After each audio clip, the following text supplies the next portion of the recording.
बहुत समय पहले एक घने जंगल में एक शक्तिशाली शेरवीर और एक बलशाली भालू बलराम रहते थे।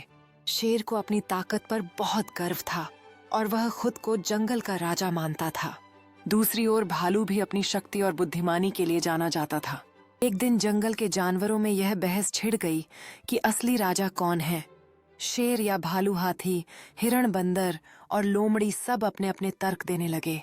यह बहस इतनी बढ़ गई कि आखिरकार शेर और भालू को खुद फैसला करने के लिए बुलाया गया। वीर शेर और बलराम भालू एक दूसरे के सामने आए।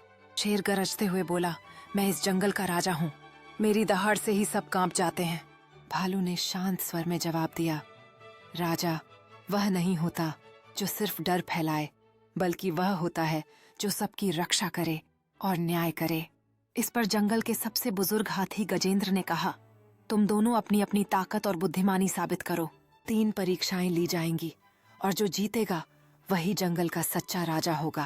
पहली परीक्षा थी शक्ति की। जंगल के बीचों बीच एक विशाल पत्थर पड़ा था।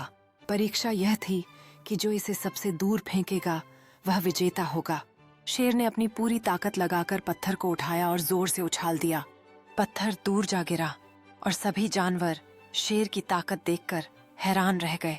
अब भालू की बारी थी। भालू ने धीरे धीरे पत्थर को